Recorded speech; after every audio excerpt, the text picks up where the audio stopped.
Brian Rossiger and his father Tom are cruising through Tampa Bay on their way to his farm. What Brian is harvesting doesn't grow in the ground. First stop. Each one of these floating bags is filled with oysters. They are the first aquaculture farmed oysters in the history of Tampa Bay. Fresh.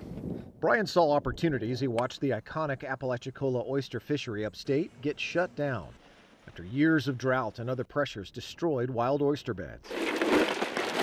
He says aquaculture farming like this could help alleviate pressure on fishery populations all around Florida that have suffered from decades of wild harvesting. It becomes increasingly clear that we can't continue to harvest at the rates that we have historically, especially when you consider the need for future demands.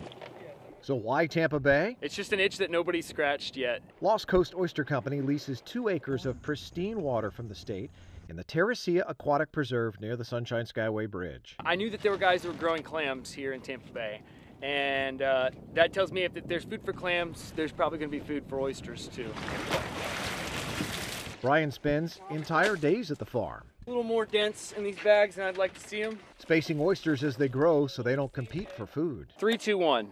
A 3-inch long, 2 inches wide, and 1 inch deep. That's what we're looking for.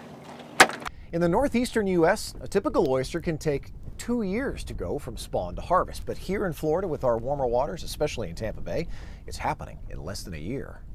They grow like weeds here. Faster growth fills the incessant demand quicker. We have no shortage of restaurants that are buying oysters from all over the place, whether it's Massachusetts, Virginia, Louisiana. I said, there's no reason they shouldn't be buying an oyster from Tampa Bay.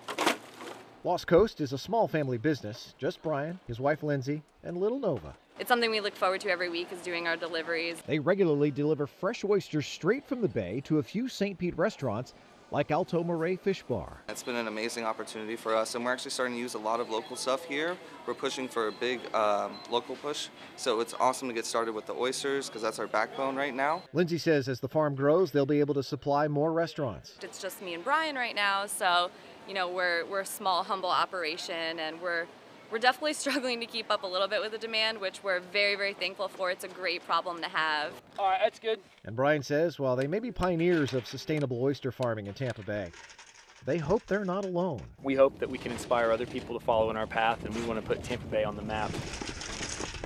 Oysters are a lot like wine. The grapes of a wine, they embody the soil in which they're grown. And so an oyster is an immediate reflection of the water in which it was grown. So our oysters, they taste like home. Reviving a lost industry in uncharted waters in our own backyard.